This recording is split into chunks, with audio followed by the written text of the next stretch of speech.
Now, it is little over a month since the Iranian president was killed in a helicopter crash as he returned from a trip to the Iran-Azerbaijan border. A helicopter carrying him and 7 other passengers crashing, everyone on board, you'll remember, found dead. Well, this Friday, elections are now being held in Iran to elect a new president. Initially, there were 80 people registered, 30 of them immediately rejected by the authorities for not meeting the criteria. The final list of candidates, from 80 to 6, almost all of them Islamic hardliners, close to the thinking of the supreme leader, Ayatollah Ali Khamenei. Well, with me is director of the IRGC research at United Against Nuclear Iran, a specialist, obviously, on Iran, Kasra Aarabi. Thanks very much for joining us on the programme. As I said down there, 80 candidates, initially down to 50, now just 6, all selected, basically, by the authorities. I mean, what way could that ever be seen as fair? Well, let's make it clear from the offset, elections in the Islamic Republic are not free or fair.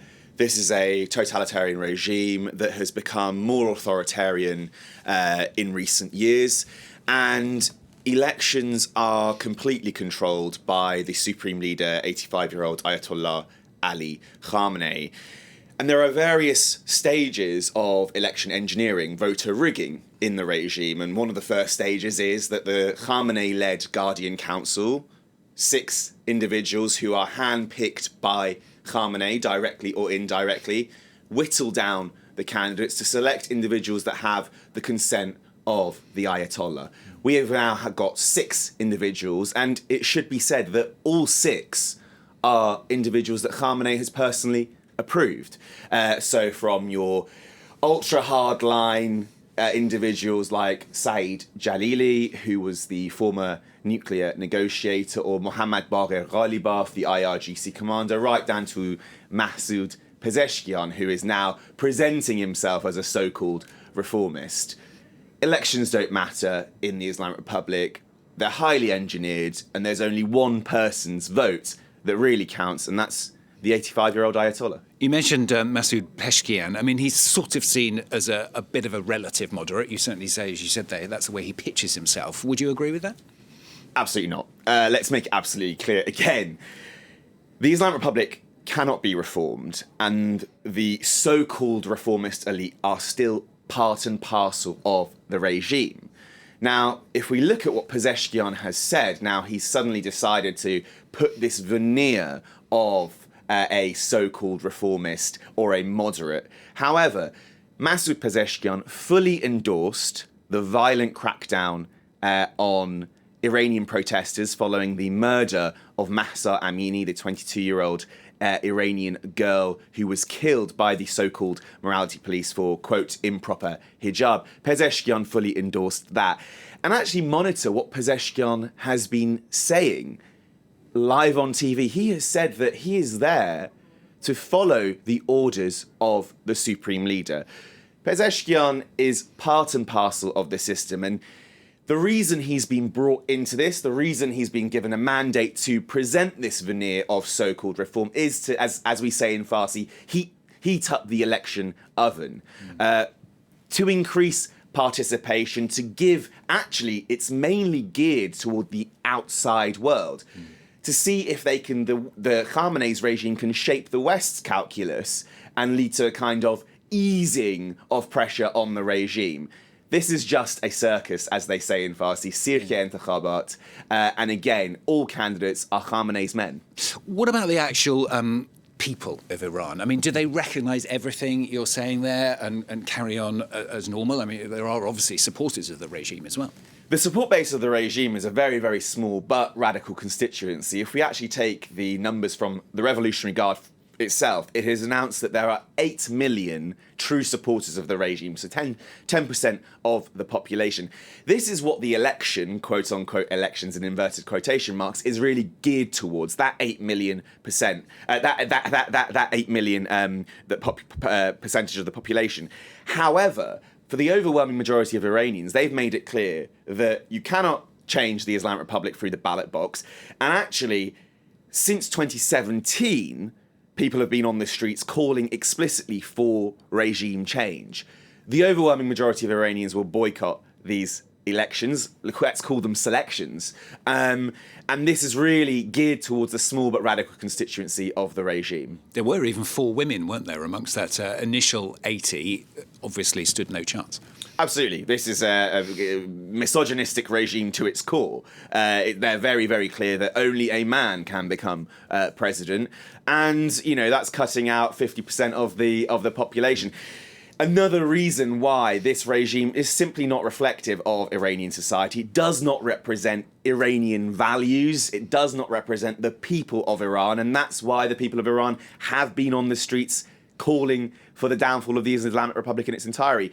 You cannot change, you cannot reform the Islamic Republic. Looking at from a wider perspective, from a worldwide perspective, a lot of eyes, of course, on Iran at the moment, notably over the situation in the Middle East, whether they, so far they have not been seen as interfering very much in Gaza. But if that were to spread to Lebanon, do you think Iran will enter into that war a lot more to support Hezbollah? Well, actually, to go back to your original point, it's simply incomprehensible that the Islamic Republic, the IRGC, did not have a hand in the October 7th terrorist attacks. Hamas simply would not be able to conduct an attack on that scale from land, sea and air without the support of its main patron, the IRGC, the Revolutionary Guard. It's not direct support, though, is it? It's direct support. Hamas has been a contingent of Hamas fighters.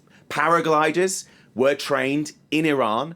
There is intelligence that reveals that they have been trained in Iran specifically for October 7th. IRGC commanders also have revealed that they were very full aware of this forthcoming terrorist attack and that they actually had a hand in it. Mohammad Reza Zahedi, who was killed in Syria, was one of the architects, was one of the main supporters of that. So the evidence for that is there. Obviously, Western policymakers don't want to acknowledge that because when you acknowledge that, you have to then impose consequences on the regime in Iran, and there is no appetite clearly for that. If this becomes, it already is a wider regional war. The IRGC since October 7th has mobilized all of its assets, the so-called axis of resistance, from the Houthis, which are conducting attacks on commercial shipping and Western interests, to more than 170 attacks in Syria against US forces, and that includes, by the way, the killing of 3 US soldiers. And in April, we saw an unprecedented direct attack from Iranian territory against Israel, more than 300 missiles, drones, etc., used directly.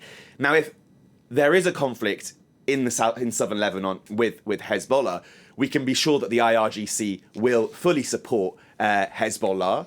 There's no doubt about that. And we will see the same level of support, I think, as the 33-day war in 2006.